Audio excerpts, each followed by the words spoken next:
Report. Today I have with me Jennifer Fonseca, a semi retired teacher who is here to talk about the incredible problem of this thing called CRT, critical race theory, that is being brought into school districts everywhere. I'm even hearing about it in places not necessarily in this country and overseas. So, without further ado, welcome to the show, Jennifer. Thank you for joining us. Thank you. Thank you for having I me. I never cease to be amazed about the gullibility of superintendents, school board members to bring in what I would consider racist material to teach teachers. But this concept of CRT is not to teach teachers, is it? It is not. It is a political agenda that has been pushed throughout our colleges across the United States for more than a decade now. It is something that through my research, I am not the most studied CRT person. It is something just like you that I happened across it as I was running for the school board and started to see what was happening in the schools and what was happening even with my own kids as they went to college. So I noticed that their thinking going from thinking more in the terms of how they were raised, their morals and their values had changed after coming home from college. So they started with more of a political view that I noticed resonated more with a socialist view. Um, and you know, young adults, they're starting to form their ideas, but that started to concern me.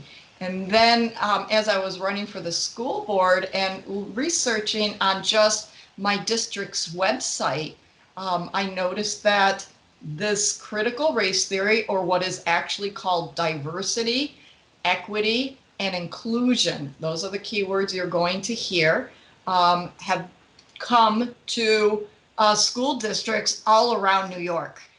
It's all across New York now as it's being pushed out by the New York State Department of Education. Here in Monroe County, within the past year, the superintendents as a whole have basically vowed or came to agreement that they will be including diversity, inclusion, and equity into their schools. We know it as critical race theory because of what it actually is. So the Diversity. Mm-hmm. I want to get back to one thing. You said that all of the school superintendents in Monroe County, um, has any of the school districts in this area said openly that they are using, I'm sorry, put it the other way. Have all of the school districts said they are going to teach CRT, or are they using specific terminology that tells us that? They're using specific terminology. So BOCES 1 and 2 are also part of this agreement that they will be bringing in diversity, inclusion, and equity. So that's one of the main terms you're going to hear. You're going to hear race. You're going to hear racism. You're going to start hearing about oppression and the true history of what has happened here in Rochester, as well as within the United States. You'll start to hear that we weren't actually, our history didn't actually start with the American Revolution or even the American Covenant and back in the 1600s. You will start to hear more terms about that it was a one-sided history, that because of the history of blacks being brought here in the early 1600s, that's where our history actually began. What is really interesting as I continue to study this, and that's part of the 1619 project that you may have heard of, at the federal level. In 1619, as these slaves were being brought, African slaves were being brought from Africa, there were already Africans here in America who were part of the purchasing and trading of black slaves as well as whites, which I Yes. thought was just truly interesting. And they were actually paid in terms of land to bring and to sell slaves. So there were a core group of African, and guess we could call them African Americans now, back in as our nation began, that even the Indians, they were doing the same in the slave trade and gaining more land and prosperity based on the slave trade. But if you look at the 1619 project, that part of history was not included. The funny thing is, the actual first documented slave in the United States was owned by a black man. There you go. Yeah, so back to with the critical race theory, that's what we're calling it, because it's actually a form of racism. It will be teaching our kids as young as kindergarten to start to identify who they are based on their family's ethnicity, and their color.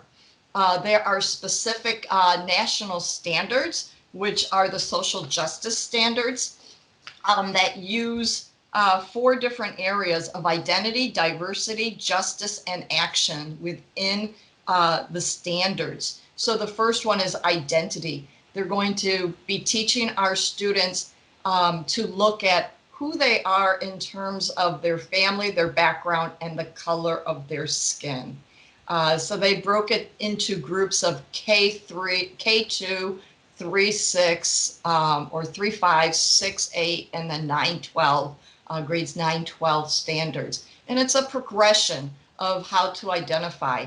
But what truly amazes me, and I'm going to read a couple of the standards within these national standards. So under identity, it says... Hold on a minute. For those of you who don't know, in education, standards are what drives education. Perfect. We have teachers have to teach what's called standards. We don't teach just topics. We have standards Right. that tell us what to teach, and then we have objectives under those telling us what must be achieved.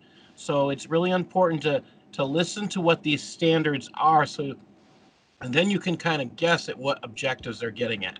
Yeah, that's a very good point. I'm glad you said that, because with the standards, it's also the behaviors that students should be showing based on the skills and the objectives taught under these standards. So in the K2 program, identity, I know and like who I am and can talk about my family and myself and name some of my group identities.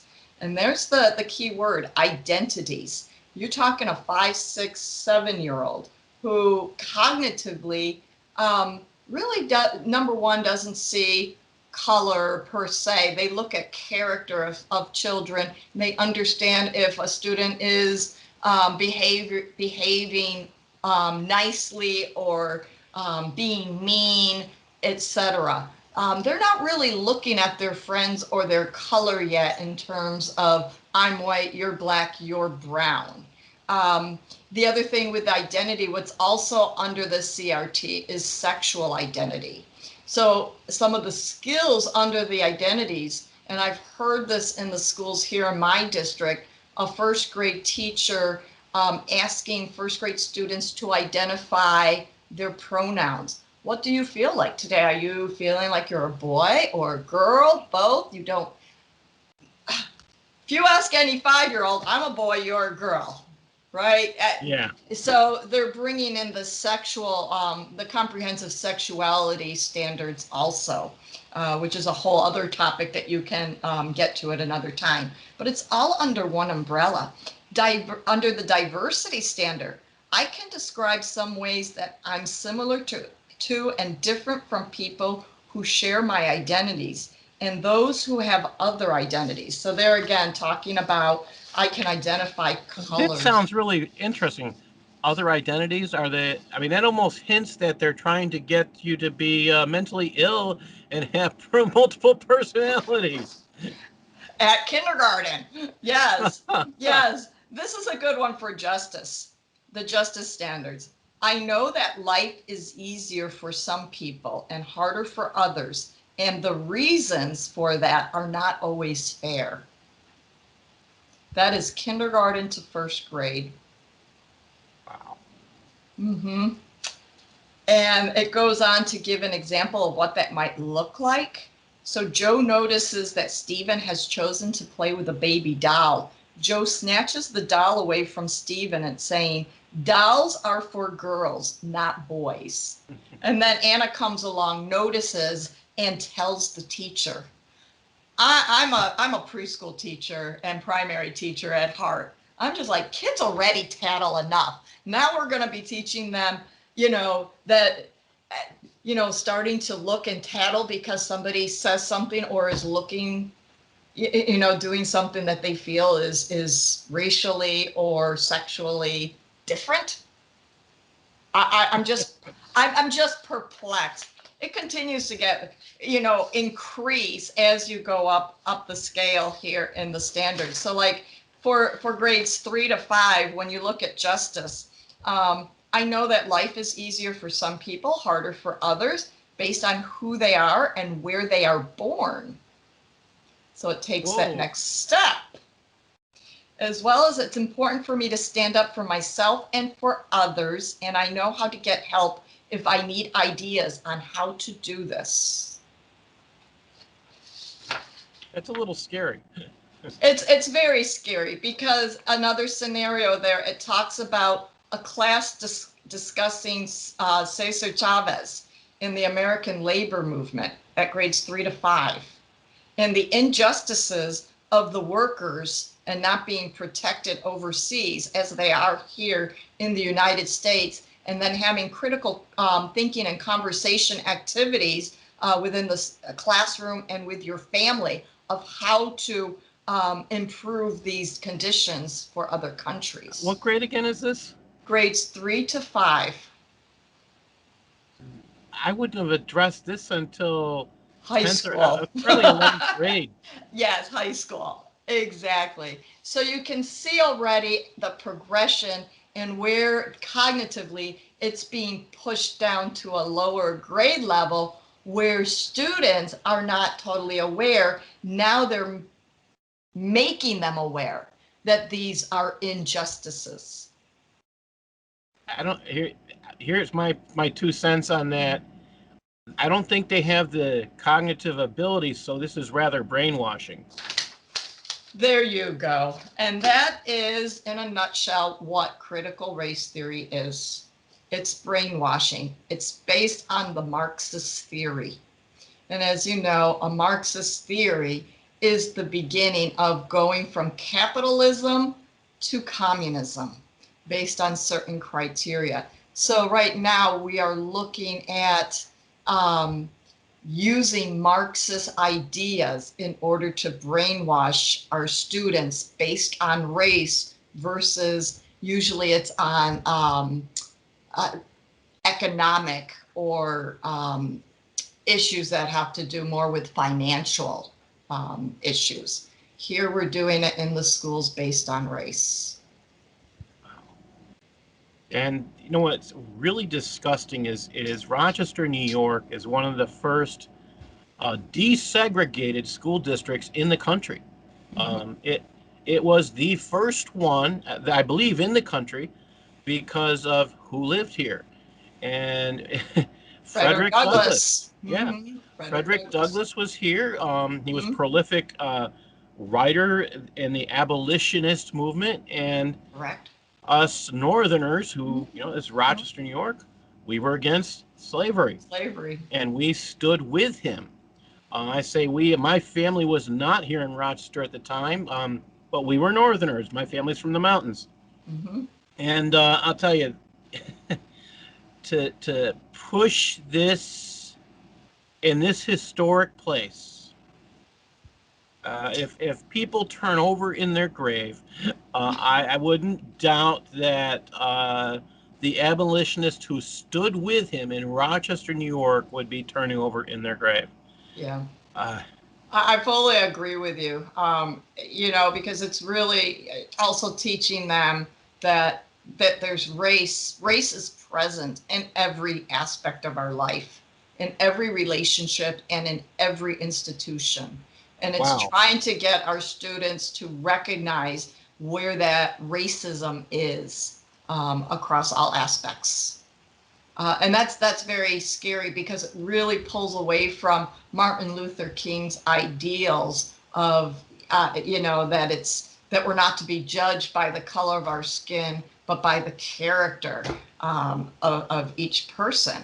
But here we're trying to say that we are inherently racist, and it defines the white people as the oppressors. I say that because here in Monroe County, there is I'm not going to call it a curriculum, it's a program that's being developed. It started in the fourth grade. Fourth graders across our district were taught what's called the FIRE program. And FIRE stands for Families Igniting Racial Equity. And then parts of it was piloted at grades 8 and 12.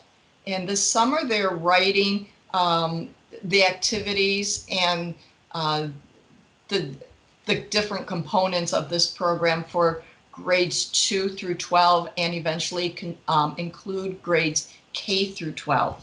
And it's looking at the history of Rochester, New York, and the racism here in our city historically. So at fourth grade, it's talking more about the police and police racism and brutality within the police department historically, as well as redlining. I'll So bet you one thing they're not going to bring up is during for the race riot that happened in 1964, I four, believe. Um, I met the lawyer for the guy who was that this all started with. He's a white guy. um, they're not going to talk about how the white people and the black people work together to fight racism. So what do? Delete Martin Luther King and others from history, Martin Luther King Jr. and others from history? that's what everybody's asking. Is Martin Luther King no longer honored and revered for what he did for the civil rights movement?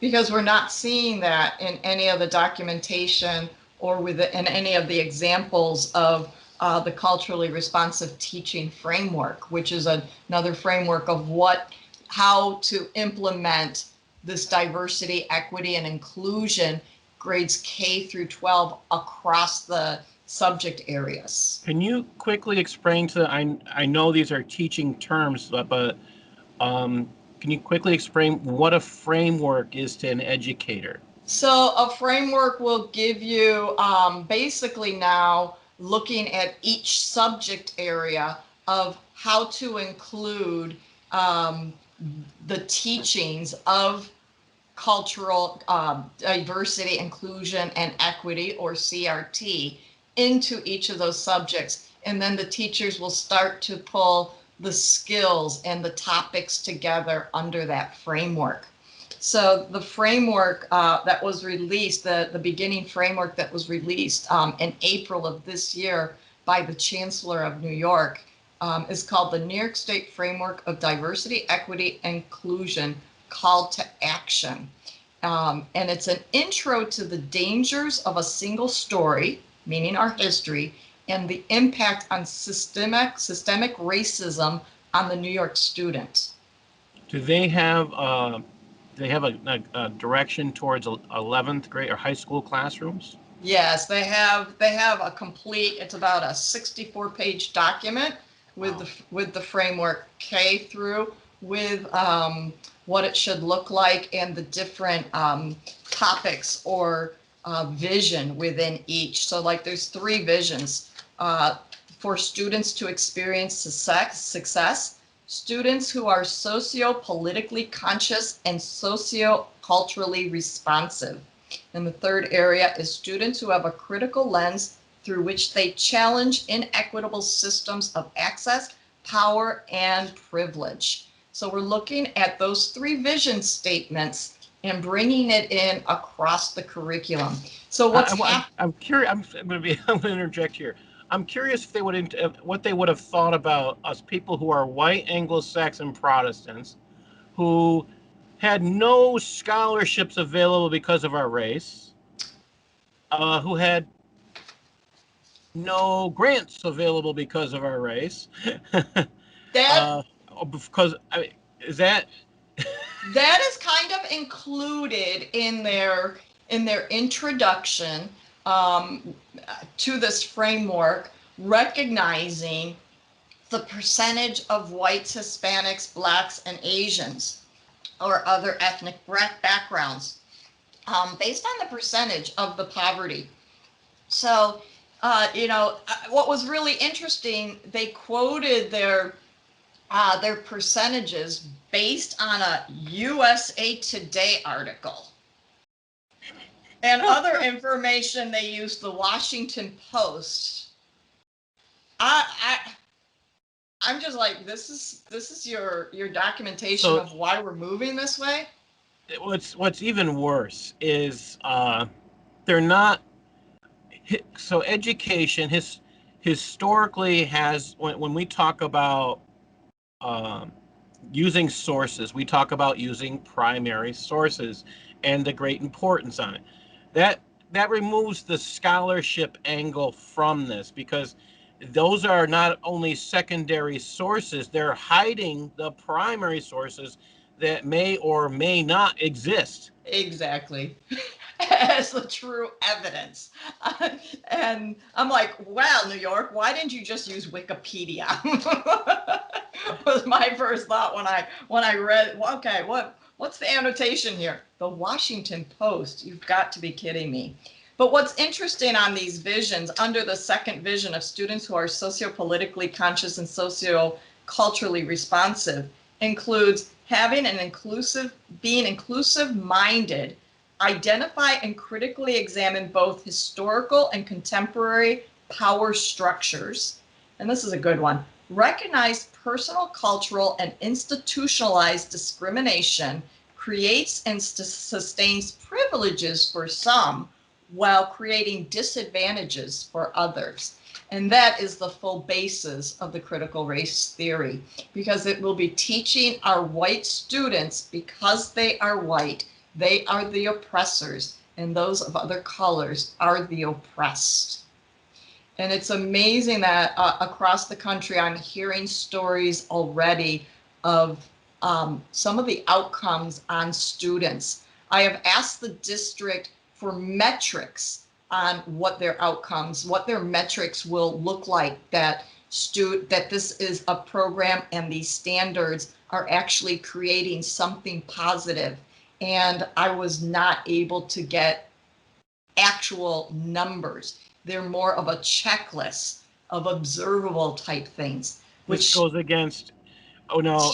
For those of who are listening, you may not be aware that we have now everything that's taught in education now is supposed to be measured, data-based, and it's data-based.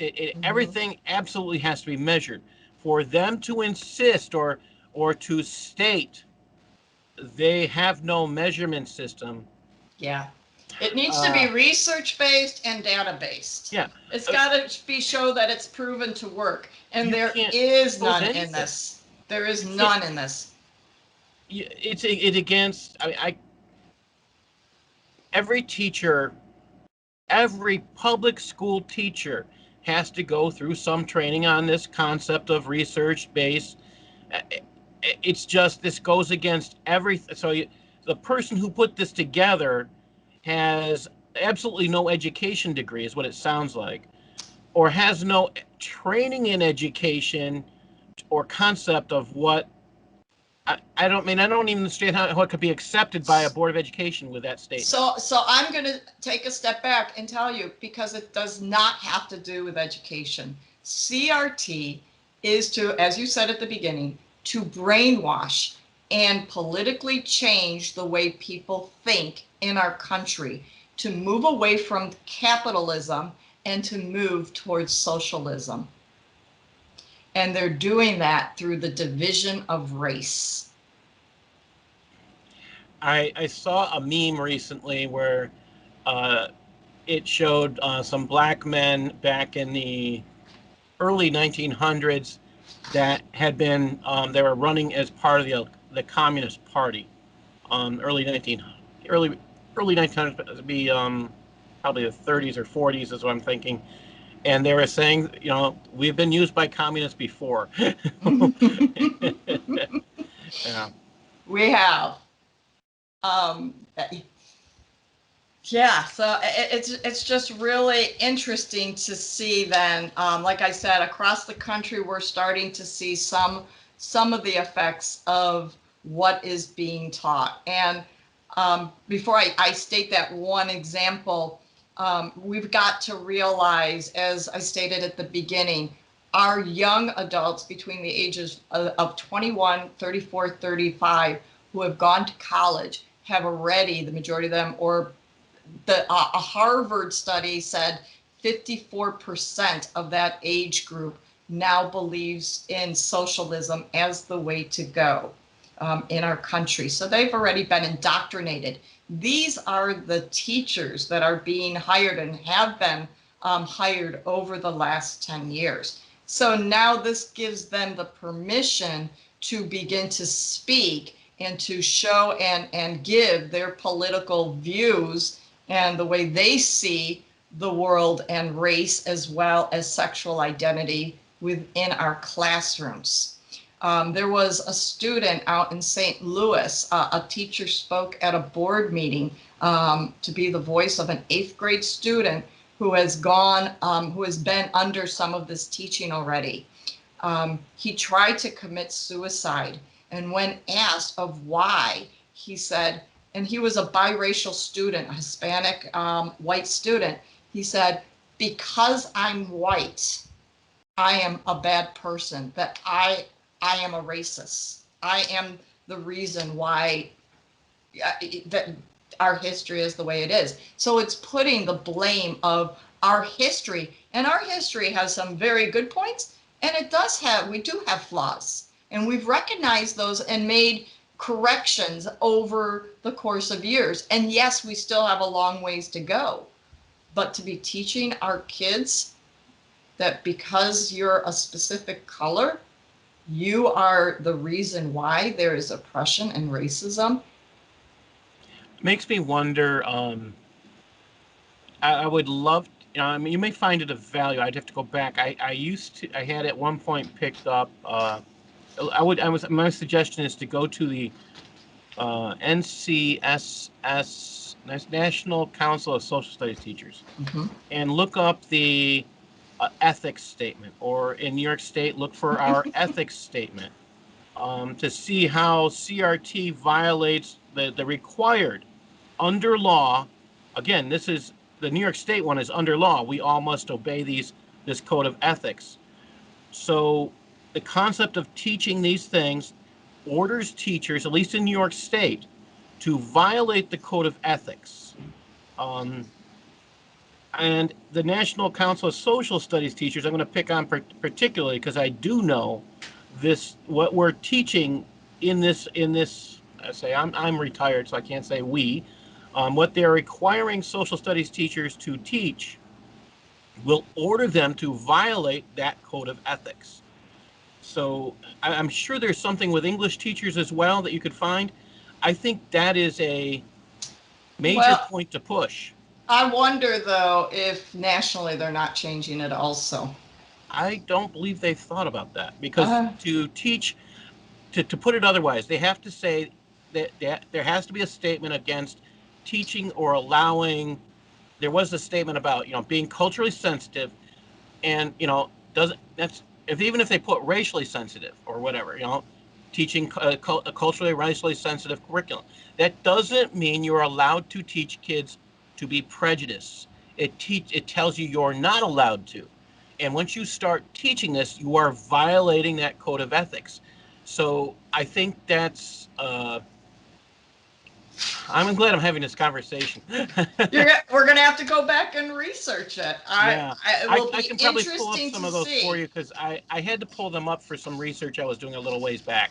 And Because it will be interesting to see if that's slowly starting to change also.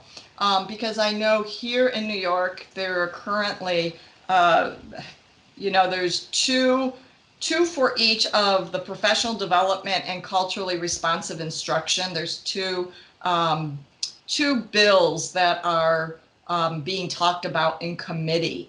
So there's S06892, which requires the Department of Education to establish professional development programs in culturally responsive instruction and provide access to those programs on the New York State website, as well as requiring comprehensive sexuality instruction for students in grades K through 12. Just a little overview of the comprehensive sexuality instruction. That is a global program of teaching sexuality to all of our students. It was proposed within the United Nations not too long ago, whereas at the United Nations level in committee, they opted not to adopt those standards and program globally, but they have allowed individual countries to adopt that instruction. The United so States, Mexico, Canada have accepted to teach comprehensive for those sexuality of you who do instruction. not know, this is not the first UN document that has been pushed into education. Goals 2000 was the first UN push into United States education system, and that was pushed, guess again, under George Bush Sr. So please understand, people thought Goals 2000 was a big thing. It was a push by the United Nations that was approved to push into. I wrote a. That's one of the reasons why back when I started, I was still in college or somewhere's around there. It was not college, but doing my master's work at that point. Mm-hmm. Yeah. Good point. Yeah. And then the final one is establishing culturally responsive education curriculum and standards for all school districts, charter schools, and private schools to integrate throughout all areas of education at all grade levels. So that they're trying to make it become law and mandated here in New York State to infuse CRT across all subject areas. So you said something else that I think people are going to miss. So if you're a Christian school, will you be mandated to teach this curriculum? Yes. What will happen if you do not? I have no idea what will happen because I do know that some Christian and private schools receive public funding, especially for transportation. A little clip that I read from New York State Ed Department that funding would be taken away. That's what I'm getting at. They need to understand if they want to take private schools need to understand that if they're going to teach this curriculum, they're going to be teaching unbiblical Christian, unbiblical, in fact, anti-biblical stuff. They are going to be teaching each other to their children to be racists. They're going to be teaching Uh, that there's more than female and male. yeah. They're going to be taught in the comprehensive sexuality curriculum. They're taught that there's more than just a man and a woman and mom and dad and a family. And they talk about and they teach all the different types of moms and dads and different types of marriages in love that can happen. So it does take away any of our Christian values, morals, and understanding of what is the Word of God. So it sounds like they are actually by taking down the private schools, they are forbidding. Wow, they are forbidding the teaching of Christian or Judeo-Christian beliefs. It will be in there, Wow. but it will be alongside everything else, because going back to those initial standards, that you know your identity and who your family is, and that we accept all types of families. Because there is one more bill that I can throw at you here that's in committee right now. It's relates to culturally responsive lesbian, gay, bisexual, and transgender education standards. I don't know what that will look like yet. And also requiring all of our librarians to take professional development in order to implement culturally responsive education through books and media.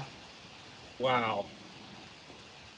I don't know about you when you were a child, but I actually devoured the elementary school's library. I read everything in it. Me too. I love to read, and Mm-hmm. my mother was a teacher, so I read at an early age, and I, I I can't imagine my child coming home with a book from a school library as something that I would never permit them to read, and that's Well, wow. this is where parents need to be aware, because a lot of times it's no longer a physical book. Most kids now have a school issued device. And with on that device, there is an app that's connected to a library app. So here in my town, in my district, they have a app called Sora, Sora.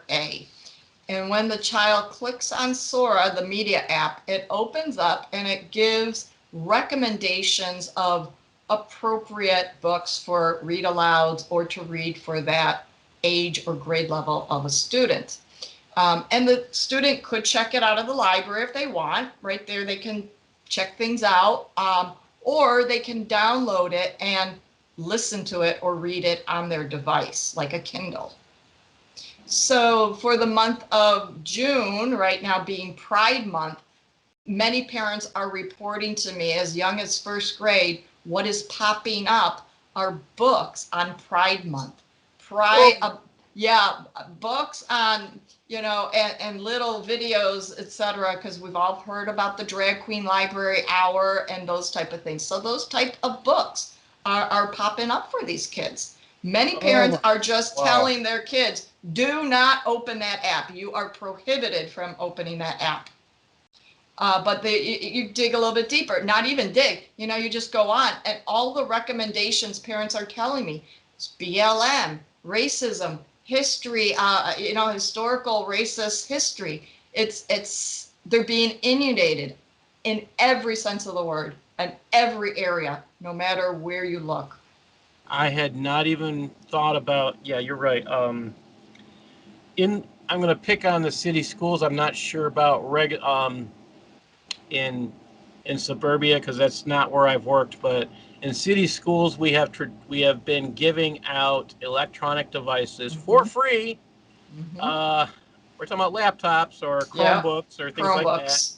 Yes. And I want you to think about your child coming home, um, going online. You're not home because you're working. You're finishing your hours, and Mm-hmm. what are they doing? They say they're doing their homework. They're online, and just the concept disgusts me to think that I couldn't. I'm thankful my kids are grown. Let me put it that way. But that's why I'm right now in this fight. My kids are grown. I do not have any grandchildren, but as an educator and a taxpayer, as well as a Christian, this has to be stopped. This is not right what we are doing. And it's going to take our generation, because our generation remembers what our parents' generation did. And my parents both were in the Army for World War II. My dad was a replacement troop in Normandy, and my mom was a WAC, Women's Army Corps. And right after the war ended, she went to Germany, and she was part of all the work of the trials in Germany. And my dad re-enlisted since there wasn't any work. The market was flooded here, and he was a teletypist for the Nuremberg trials.